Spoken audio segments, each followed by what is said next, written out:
What's going on, everybody? It's your friendly neighborhood scene snob here, Mick Manhattan. We saw such an awesome response to the Facebook likes contest that we had. We're almost at 1,100 now, people. In just a day, we got over 100 likes, and I'm gonna pick a winner this weekend, and then they're gonna win the Alex Trebek Funko Pop. Since it's so popular right now, we're trying to do the same thing over on our YouTube channel. So I'm going to do a Funko Pop of Rick Deckard from Blade Runner. A very awesome little piece that they have. It's coming in the mail. I have not gotten it yet, but one lucky winner will be picked at random once we get to 250 subscribers on our YouTube channel. Click the link above and go over, hit subscribe, and just follow. We got lots of great stuff for everybody. All right, thanks, everybody, and I'll talk to you soon. What's going on, everybody? I'm back from vacation. It is Mick, the Manhattan. I am very excited to be back, and I have very awesome news.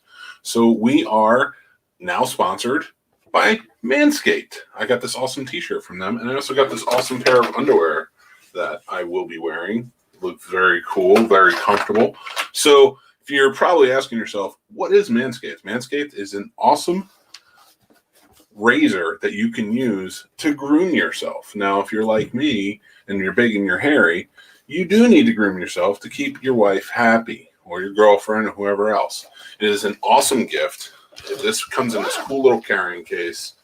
Comes with nice chargers. Comes with ball deodorant. Comes with ball toner. But this is my favorite thing. It's called the Lawnmower 3.0. Now, I've used the Lawnmower 2.0, but this one, a little bit, has a flashlight. It's ready to go. I have used it. I love it. It is amazing. If you don't think I've used it, I've shaved the old chest, got myself ready for summer, get my body in shape, getting the guns ready. So, so go to Manscaped, check them out. If you use promo code SCENE, you can get 20% off and free shipping at manscaped.com. It's a great gift for Father's Day. It's a great gift for birthdays. It's a great gift for weddings, or, if you're that special lady in some man's, heart, and you want to get him a gift to show appreciation or something, can't go wrong with a Manscaped razor. They also have the Weed Whacker, which is very cool. But I wanted to hop on here before the show starts. Scene is the promo code for Scene Snobs Interviews. We have an all-new show tonight where I talked to Christopher Soren Kelly, and I also talked to Jessica Graham. They were both involved in making the movie The Tangle, a new sci-fi movie you should go check out. And but I had to interview them separately, but we talk about a lot of the same things, so it's a back-to-back interview. So please make sure you stick around. It's a fun interview. They're both fun interviews. They're both really fun people. Check it out. Remember, starting tomorrow, head over to manscaped.com, use promo code SCENE, and then you'll get 20% off and free shipping. All right, thanks a lot, everybody. I, again, am Mick Manhattan. I love you people. You are amazing. I'm glad to be back, and I'll see you on the Scene Snobs podcast on Tuesday. Take care. To the Scene Snob Interviews with your host, Mick Manhattan. Please like and subscribe to our channel and follow us at the Scene Snob. What's going on, everybody? Welcome to the Scene Snob Interviews. I am, of course, Mick Manhattan, Scene Snob. Thank you for joining us again. And I have a very special guest today, Mr. Christopher Soren Kelly, writer, director, and one of the stars of the movie The Tangle. Welcome to the show, sir. Thank you. Yeah. Yeah, so I'm very excited about talking about this because it is a very different type of movie. The look, the feel, the whole nine. And it's your first feature film that you've written and directed, correct? Correct. Yeah. Well, there's one that's sort of a decade ago that nobody's seen or heard of. So I'm not. No. Yeah. It's the only one. It's the first one I put out there. Yep. That is awesome. So what now? How long did it take for you to write the script? How far does it go back? The script itself didn't take me. The project's been about 5 years now. The script itself didn't take very long, and in fact, production began only about 6 months after I wrote the script. So. Oh wow. Yeah, it was a plan. That year we had made a few short films that had done well on the festival circuit, and we just decided it was time to make a feature, because it's hard to make a short. If you make a short right, I mean, I shouldn't say that, but for us, it was taking a couple years to make a short right. You know what I mean? Yeah. And so it was like, if we're going to put that much effort in, we might as well make a feature. So I was actually writing another script to shoot a feature that year, but the budget was sort of creeping up in the script. And I was like, I'm not sure we can raise this money. So I shifted gears and I wrote this script relatively quickly. And we started shooting about 6 months later. That's awesome. And this is a very ambitious, when you go back to the beginning and you finally, after seeing the movie, and I think about it as like, this had to be an ambitious script to write because like there's so much going on and it's a very intricate plot. And you weave a tale, and the way you made it look was beautiful. Oh, thank you. Absolutely. Well, that's Robert Muratori, my big DP, and Eric Thorne, who did production design and costumes, Annie, who did costumes, and all of that. That all went into that. And also just the beauty of around Los Angeles and some of Colorado, really adds to it. Yeah. Oh, yeah. The script itself, it's a strange thing. I know the script is dense, and I know it's unique, and it seems like it would be really hard to write. But what I decided to do when I had to switch gears and write a different script, I wrote something that was actually fairly easy for me to write, meaning I wrote just like what was right in my wheelhouse. And if you write what's right in your wheelhouse, it'll usually seem kind of weird to other people because it's you know what I mean? But when you do that, it's also relatively easy for you. So I always have liked poetic language. I've always liked noir language. I've been reading sci-fi since I was a preteen, so the world of science fiction is really easy for me to like piece that together. So the script was actually the easiest part of this whole project for me. Yeah. Yeah. And that's one of the most beautiful things about the movie is I love film noirs. I love the look of like 1940s films. And you hit the nail on the head with this one. In those scenes, and then you get very futuristic in your look in other scenes. So, when you said writing in your wheelhouse, made it easier, but like the concept of kind of mixing these different things that you really like, in terms of film, was that when it came to shooting, did you have like a clear, concise vision, or how was that to convey? Yeah, so I'm really happy with the film. I know it's a weird film. I think you sort of introduced it that way, and some of my favorite reviews that we've gotten, have been, this is like a film unlike any other, and that's not going to be for everybody, but it's so hard to make a film. You might as well make one that's not like anybody else's, So, it came out. Of course, it's not exactly when you make art, you sort of have a vague idea, and it's like a sense of where you want to go. And of course, it turns out to be completely different. But if you sort of stay true to that sense, then it feels like the movie I was trying to make. So. And all those people came along to help, but this did have the feel that I was looking for from the beginning.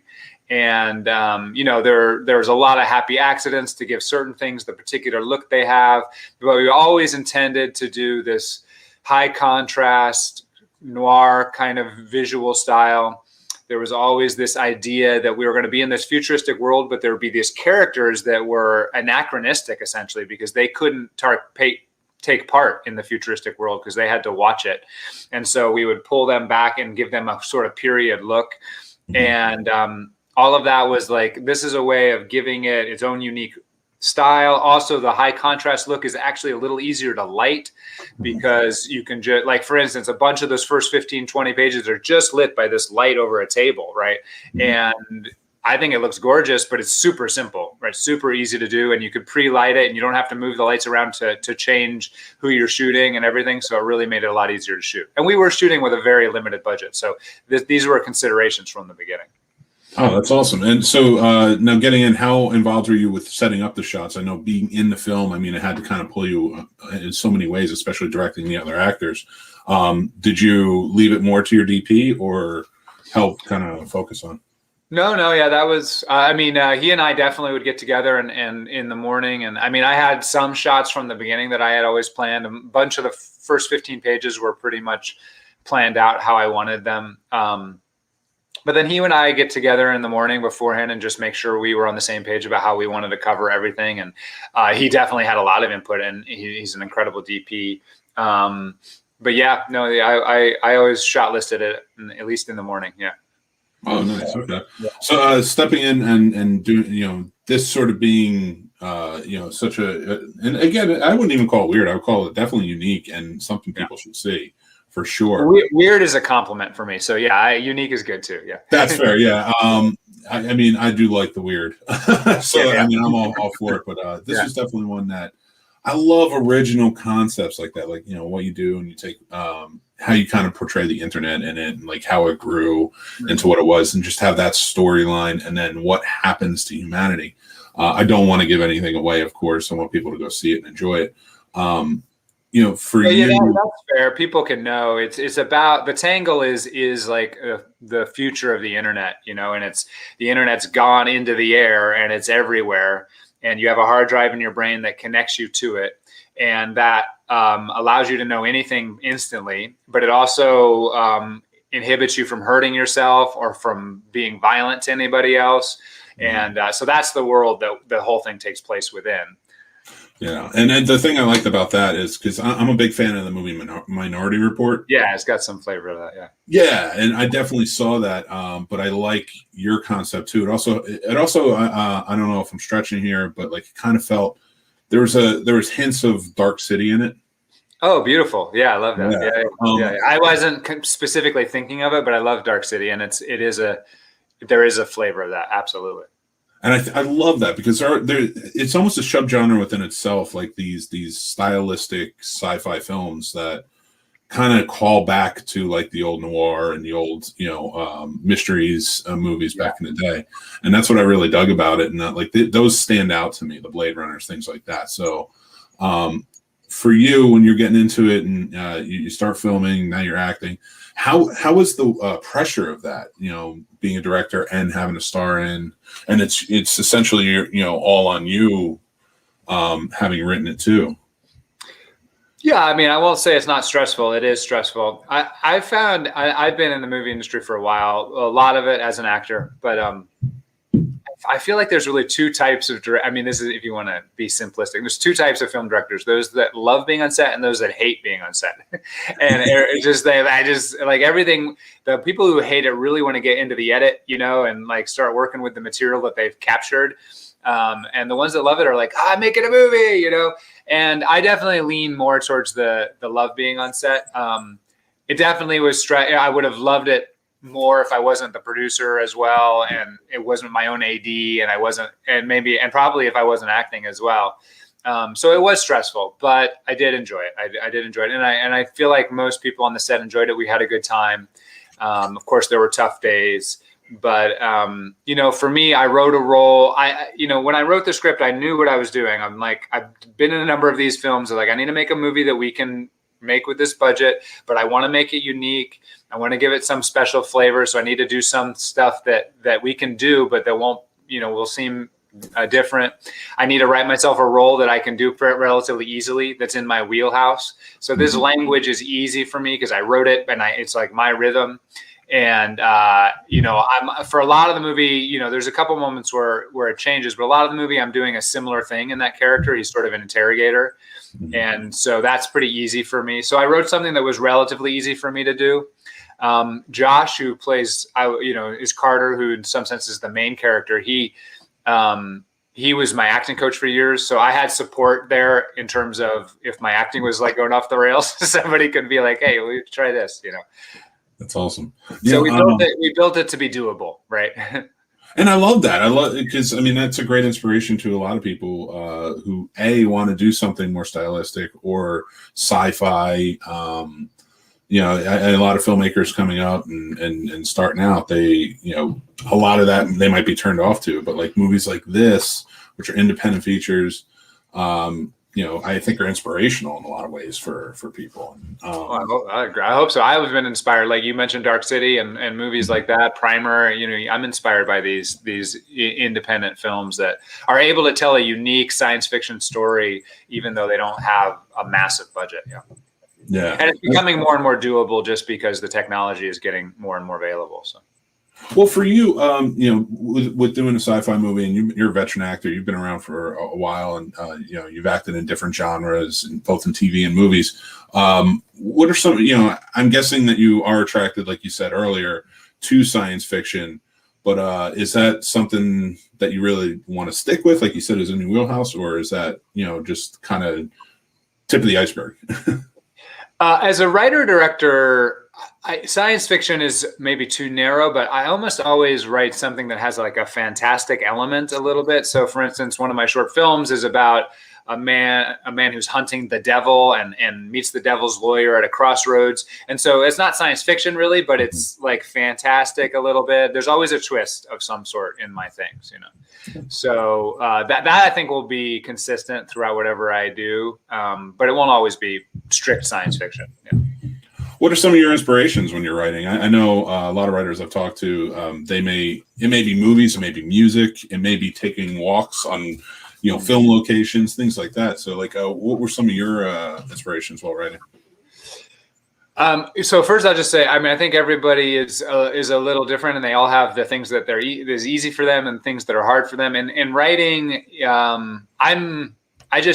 I don't need a lot of inspiration. Like I just have like 10 ideas a day. So my problem is like choosing and then focusing and then like finishing the idea I have. So of course I'm inspired by things all the time, but I never need to do something to get inspired. It just is sort of, that's happening all the time for me. It's other things that other people might find easier that is more of a challenge for me. Yeah. So. Nice. That's awesome. Coming in and you had a pretty big cast in this for the most part. I mean, I think it was about 10. Total cast was 7.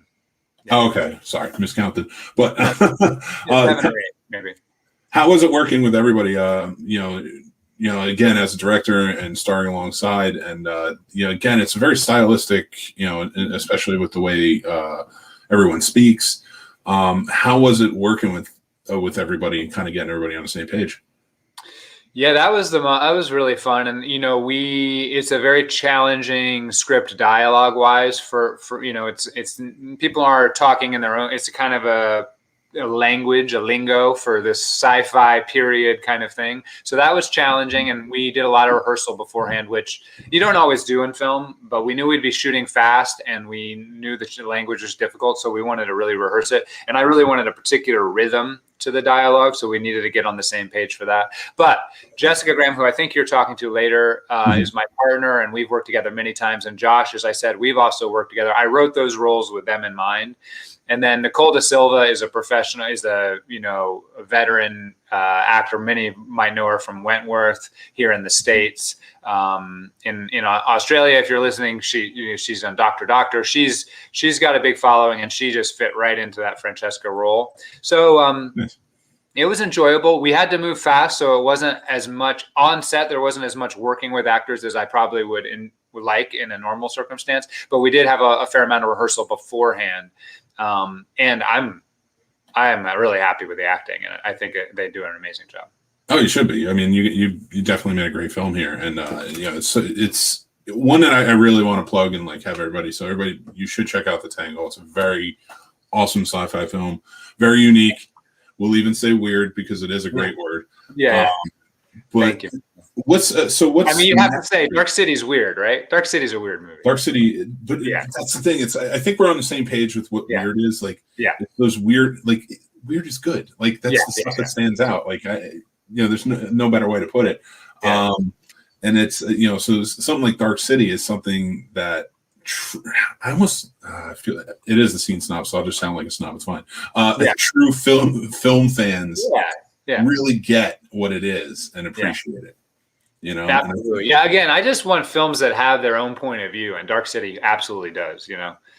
Oh, for it's sure. hard when you're making low budget films, and I go to a lot of film festivals. And this is something I recommend to you as a filmmaker. Think about this: you go to film festivals and you see a bunch of low budget films trying to do exactly what the big budget films are doing, and it's just like a copy of the big budget film, but at a low budget level. And so you're missing the money, and you're just getting the same story. So it's hard. It's much harder than to like really have your own unique vision and make it. And then people will be like, okay, it's a little low budget here or there or whatever, if it looks like it, but they will at least be getting a new story or something, you know. You know what? That's so well put. And a lot of times, like when I'm speaking to student filmmakers and things like that, I will say to them, I was like, you might always know what the Marvel movies are, and I'm not putting them down. I enjoy them. Right. You might always know what they are, but you're always going to know who Michel Gondry is. Right. Because that's the fingerprint that just stands out, and that's what you want. And again, there's no, like you said, there's nothing wrong with the Marvel movies, and there's nothing wrong with like movies as commerce. But yeah, movie as art is a different thing. That's film, and that's like you have to put your stamp on it. So going forward, what's next for you? Like, are you jumping into your next project to write and direct? Where do you go from there? Yeah. And I do have a bunch of, I am always got a bunch of things working, but right now I'm really excited I finished a draft of a feature script. The last few months finishing up The Tangle have sort of put it on the back burner, but as we finish this promotional period, I'll start getting back to it. And I'm very excited about it. I haven't really figured out how to pitch it yet. I will, but it's a meditation thriller. That's how I'll put it right now. So okay.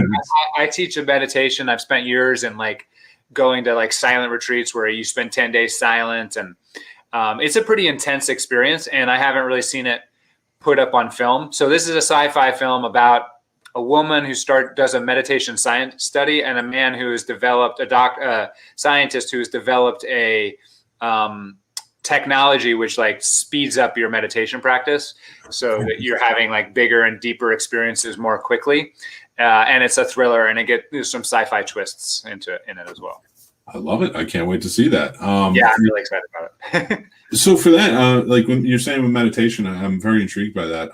Cool. Is that a big help? That's been a big help for you, of course, going through, like being able to, do you take time on set to like maybe reserve yourself and go and meditate for a while? Did we do that? Jessica always does that on her sets. I don't think I made anyone take that time, but it's something that's just, automatic for me at this point. Yeah. Just sort of an automatic, just being aware and not letting things build on top of each other. You just feel, I got freaked out a little bit, and then you just let that go, and then you go on to the next thing. And that, there's no doubt it's a big help on set. In any kind of pressured situation. Absolutely. I love that. That's fantastic. And I think that of course, that's really going to help everybody. Because if you're calm and everybody else is calm and the meditation's helping, like even if they're not doing it, it's going to be a calm set, of course. So. Yeah, I hope so. And like I said, we're making movies. We should be having fun. It's hard, but we should be having fun. So we try to have a set where people can feel, people, this is their profession, especially if you're in the technical departments, is a job, but we can still have a good time at it. I've often said filmmaking is the one thing I can't wait to get out at the end of the night, but I can't wait to get back to the next day. It's a good way of putting it. Yeah. Yeah, it's just always fun.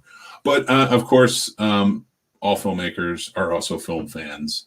And I wanted to ask, as we're kind of getting towards the end, I wanted to ask you a couple of questions about like, some of your favorite movies that are inspirations to you that you watch over and over again.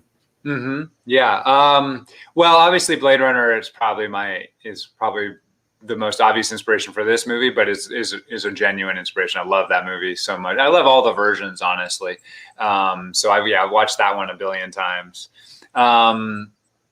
What's coming to mind right now? I love so many films. It's hard to, when I really think about like what makes my heart just go woo, it's like Tarkovsky, like those films those are the kinds of things that just blows your mind. Is like, how did they do this kind of thing? I'm a big Tarantino fan. I actually think, and not a lot of people have mentioned this, but actually Reservoir Dogs is a bit of an inspiration for this film. Just the structure of it, the interrogation stuff going on, and that kind of everybody in a warehouse kind of thing. Awesome. I love Tarantino, and I think the thing about Tarantino is I personally think he's gotten. I feel like his last three films are his best three films. I feel like he's gotten better and better. I mean, Pulp Fiction and Reservoir Dogs are sort of like iconic, so that you can't really compare. But I felt like I loved his last film. I thought it was so good.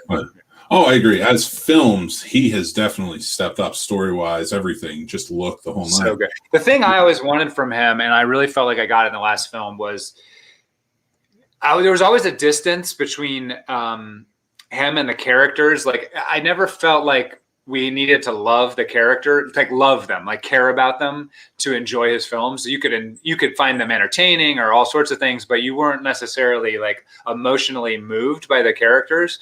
Mm-hmm. But this last one felt more personal to me. Like it felt like it was more about like his actual personal life, you know, the people he cares about, actors and movies. And I felt like it was really a really powerful film. I really loved it. Oh yeah, it was one of my favorites that year. It was just truly fantastic. But you know, Chris, I appreciate talking to you. Mind if I call you Chris? Of course. Yeah. I appreciate talking to you. You know, The Tangle was such a great movie, and I really think everybody should check it out. You know, for sure. And are you still taking it through the festivals? I know festivals were kind of screwed up last year. No, we did the festival circuit. Honestly, we just finished up the festival circuit more or less right when the pandemic hit. Mm-hmm. So the pandemic sort of slowed our distribution process, but so yeah, we had a nice long festival run. Yeah, did. Nice. Okay, great. Yeah. All right. So yeah, I'm glad it didn't screw it up for you. You know, a lot of people it hit, but you know, it's good that, you know, indie films, I really feel like were the bread and butter of 2020 in terms of helping keep people entertained. Right. You know, and movie theaters that were open. We had the Alamo Drafthouse here in Winchester, Virginia, that was open. It was the first one open, first theater open throughout the country. So do you go to Genre Blast? Oh yeah. Oh yeah. Okay. Yeah. Tangle went to. I think we went to Genre Blast with this film. Yeah. So yeah. Oh, that's awesome. Yeah. I know Genre. Yeah, and I went out. Yeah, I went out there. I know I went to Genre Blast. I was trying to remember which film. I'm pretty sure it was this one. All right. Well, you've seen. Yeah. So Winchester was the one that kind of wrote the Alamo wrote the how-to guide on the open up during COVID. Cool. The safety guidelines. So, but they've been showing, you know, older films, but I think it's the independent films that like people still get to see something new. And you know, right. I think Tangle right now. Where is Tangle available? Because I saw it as a screener. It's on Amazon now, so it's premiered on Friday on Amazon, and you can rent or buy it right now. And I think it will go up on Google Play in a little bit. Oh, perfect! And I'll make sure to put that out so everybody can see it on our Scene Snob social media. I really appreciate that. Yeah, you know, films like this, you know, we really depend on word of mouth and, you know, reviews. If you like it, give it an Amazon review and, you know, share it with your friends, give it an IMDb rating. Those things really, really help films like this. We can't count on a big advertising budget That's all. And I absolutely will do that. That's fantastic. And I want to thank you so much for being on the show today. And do you have anything else that you want to plug right now that you got going on, or? No, I'm good. I appreciate this. Yeah, it was really fun talking to you, and I appreciate it. We'll talk again. All right, yeah, that'd be great. Thank you. Anytime you have something to promote, you let me know. Okay, cool. Thank you. Well, everybody, make sure you go check out The Tangle. This has been Christopher Soren Kelly, director, writer, and one of the stars of the film. It's available now on Amazon, so make sure you go. And like you said, it's important to rate. It's important to review. Go to IMDb, do it on Amazon, and please help out because indie films, you know, this is their bread and butter. This is how they need it. All right. Until next time, I'm Mick Manhattan, and take care. What's going on, everybody? Welcome to the Scene Snob Interviews. I am Mick Manhattan, the Scene Snob, and I'm joined today by a very special guest, Jessica Graham, actress in the new film, The Tangle. She plays Laurel, which is a very stylistic sci-fi movie that's out right now. You can check it out on Amazon, and I gotta tell you, it's fantastic. So make sure you go do that. Jessica, welcome to the show. Thank you, and thanks for liking the film. We appreciate that. Oh, 100%. I was kind of gushing over it a little bit. I was talking to Christopher earlier, the director, and I got to tell you, this is kind of where my wheelhouse of, you know, we were calling it weird because we love that word, you know, but also it's just unique. And like I said, stylistic. You guys really did such a fantastic job with this movie. And your characters were all just terrific. Now, when you stepped into this, I know you've worked with Chris a lot. How was it for you? You know, you're a producer on the film. You wore many hats on this, but you're also one of the main stars. Like, how was it for you stepping into this and this different world that he wrote? Yeah, I mean, that's like a multi-pronged answer. I think one thing I can say is that I probably cried after the first several rehearsals. I mean, I did, because it was really challenging material. And, I'm all about a challenge. And, but when you add on also producing and then being directed by your partner, acting opposite your acting coach, like there was sort of a lot of pressure. Like Josh was my coach for many years, Chris was my partner. And so there was a lot of feelings of like really wanting to be able to do my best. And I feel really proud of it, but it was challenging to step into.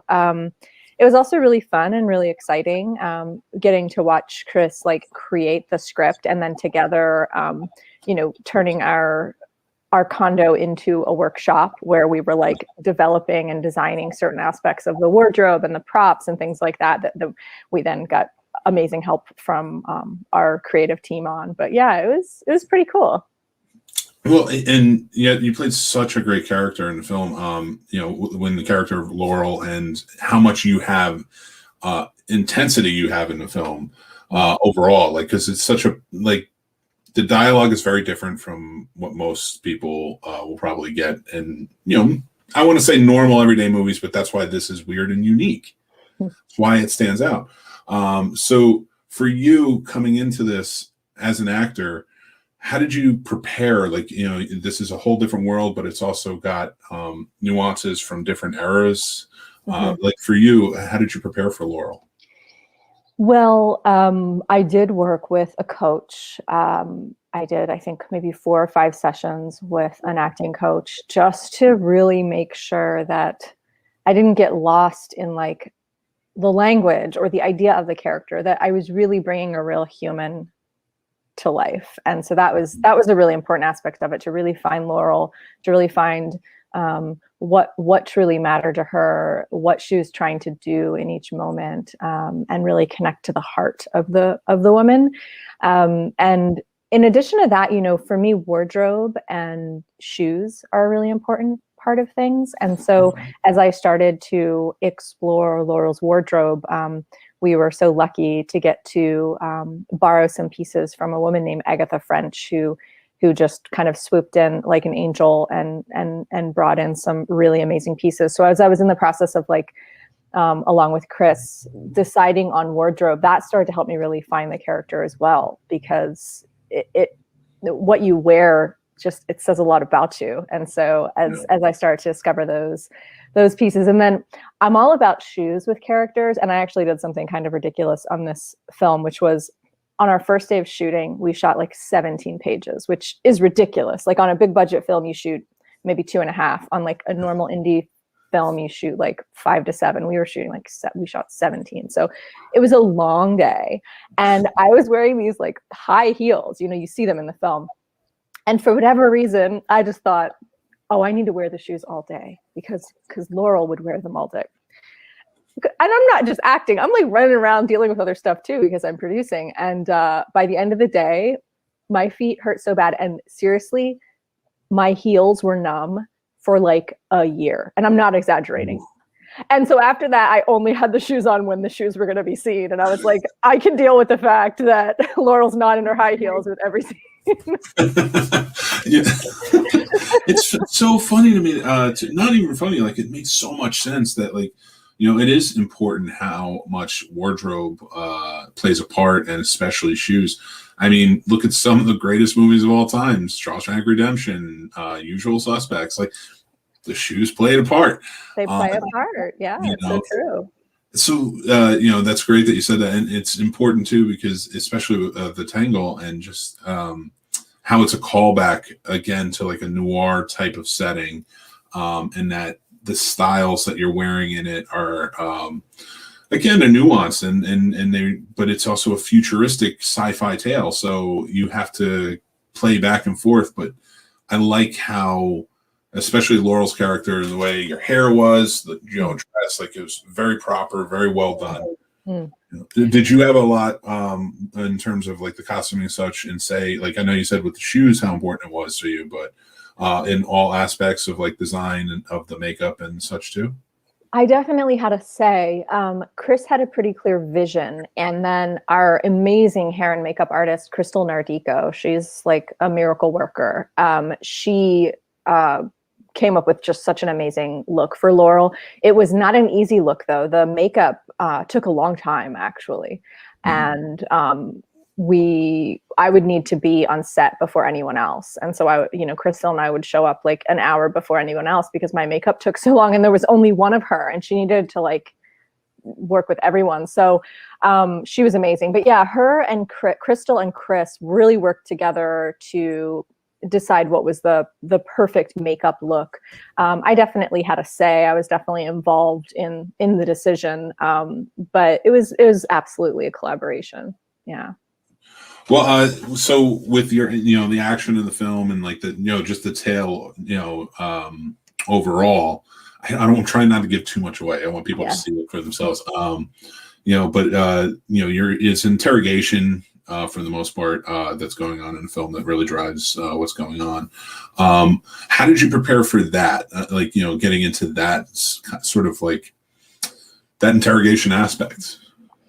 Yeah, well, I mean, the language does so much, right? I think it's beautifully written and it's written with a certain kind of musicality. And so you kind of just got on for the ride, At first, it was challenging to really know how to bring to life exactly the music Chris was hearing. But once I got it, once it was in me, then it just sort of, it flowed and you were just like on the ride. And so the interrogation scene is very much written, or scenes, it's a lot of interrogation, the words are written to be said. And so they just sort of flow. As far as like the sort of emotional layers, there's a couple of different layers going on for Laurel, and then my own layers that I added in that aren't in the script. And so I would say that a lot of prep, right? Like a huge amount of prep, like practicing the tennis swing over and over and over and over and over again. And then you're on the court. I'm not a tennis player, I'm just imagining, but you're on the court and your body just knows what to do. And that's how this film felt. It was very much like practice, practice, practice, practice, practice, and then go free. And so it feels, it felt very kind of free and easy at the time, but it took a lot of work for it to arrive at that point. Yeah. Well, so I can't imagine it took a long time, just with rehearsals and such, just how much, like you said, like with the musical aspect of it, it's so different. And I love the concept of how it all comes to be, like how the story evolves from the internet into what the Tangle is. Now, coming into a sci-fi, is this your first sci-fi film, or have you done more in the past? This is my first sci-fi film. Yeah, I've done some horror. We made a short film called Monkeys, and a short which I was in, which isn't exactly sci-fi, but it can sort of start to live in that realm. But yeah, this is my first actual sci-fi, but I've loved sci-fi since I was little.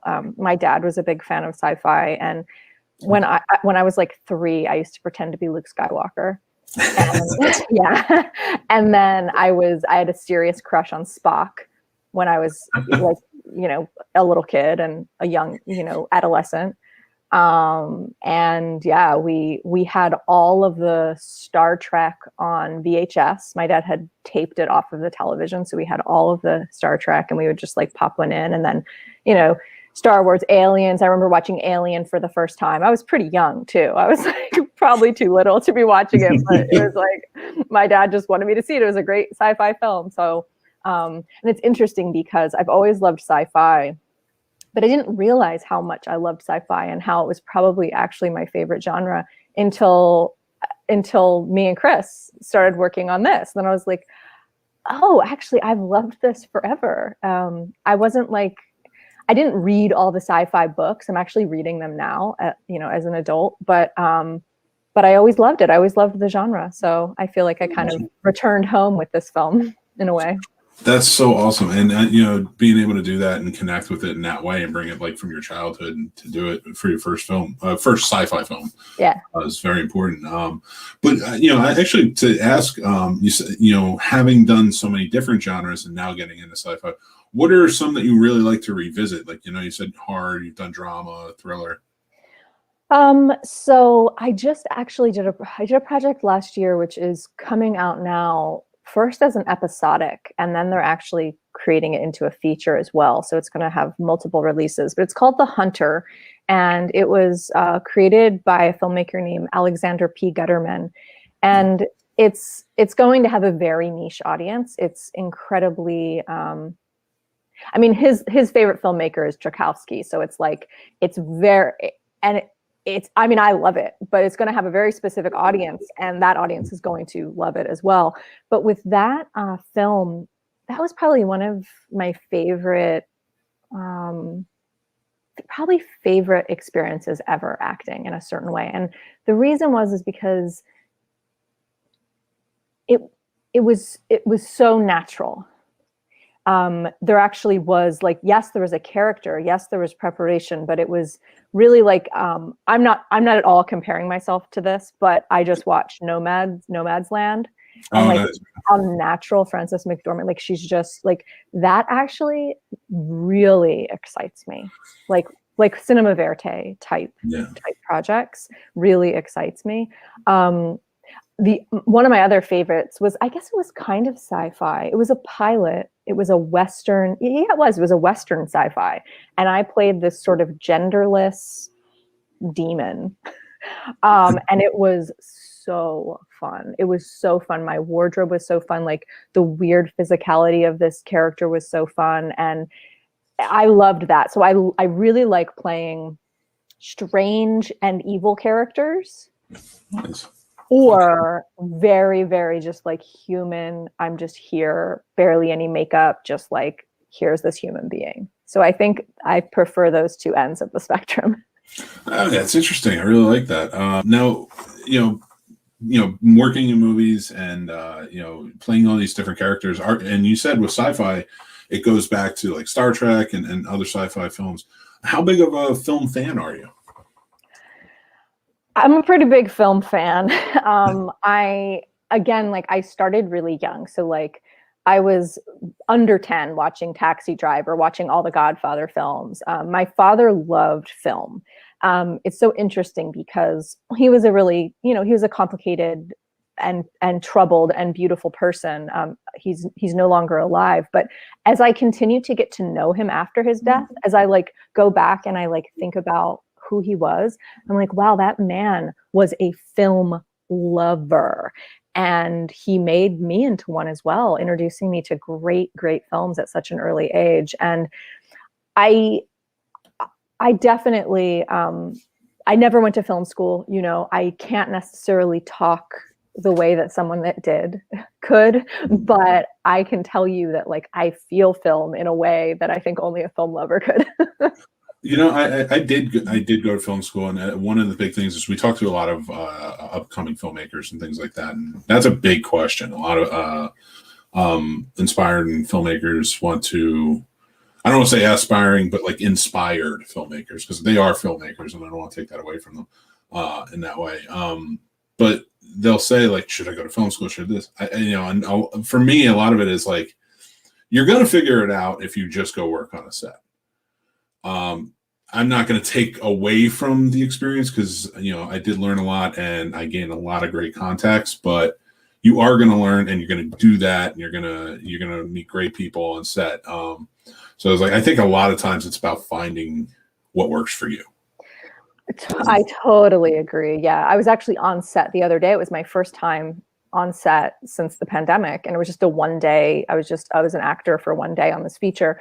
And the production manager, he was young, this is a little indie film. And he was saying that he was just finishing school. And did I think he should drop out? And I was like, well, no, if you're just finishing, he's like, but you didn't go. I was like, yeah, but it's, everyone has a different path. And it's like, it's whatever's going to be most supportive for you. I know for me, as I'm beginning to direct, I've directed a few shorts now, and I'm realizing that I would maybe at some point like to do, like, for example, AFI has a women's directors program, like something like that. It wouldn't be it's not a full education. It's like a summer program, something like that. I could see being really helpful when it comes to directing. With acting, I've been doing it for so long, but with directing, it might be nice to have a little extra support and information. And I'm a big proponent for education, and you know, especially like there's so many seminars, there's so many videos out there, so many things to learn. You know, soak it all in if you can. You know, read books, things like that. So like something like that's fantastic. And again, I did enjoy film school. You know, I had great times doing it, and I learned a lot. And I have invaluable friendships that I still have to this day. But I can say the same from being on set. You know, so like even after that, like I've met so many more people, and I've learned I've had to relearn so many things just being on set that they didn't teach you in school, and you're kind of like, okay, well at least I got the basics. It's true, yeah. Stepping in as you have done directing before, you know, and I to ask you about that real quick, what for you is something that I know you love playing these characters, and not take away from that, but like, are you attracted to directing? Is that something that, you know, you might want to pivot towards more so? Well, I don't know if I could say pivot, but I was surprised at how much I enjoyed it, because the only thing I've ever enjoyed that much is acting. I do other things, you know. I wrote a book about sex and meditation. I'm a meditation teacher. I'm a guide for couples and individuals. So I do a lot of other things in my life as well, and I'm passionate about it. But there's never been anything other than acting that I felt this certain way about. And when I started directing, I was like, oh wait, I feel this way, and so that was really surprising. So I don't know about pivoting, but definitely creating space for it. It is a lot of work, though. It's a lot of work, and it goes on and on and on and on. It's like the whole process is like, and look, I'm all for it, but there is something to be said for just showing up on set and doing your job, and then not necessarily having to like be at every single post session and, you know, all of that. But I love it at the same time. It's really, I like having more creative control too as an actor. When you're not also a producer, you kind of don't really have much control, and that I don't love. So directing is nice in that way. Oh, that's awesome. I can't wait to see more from you, you know, especially directing, and, you know, see, you know, like kind of the path you take in terms of directing, because everybody kind of gets their own style as they go, and, you know, to see what you develop, that would be amazing. Oh, thank you. Especially with the acting background.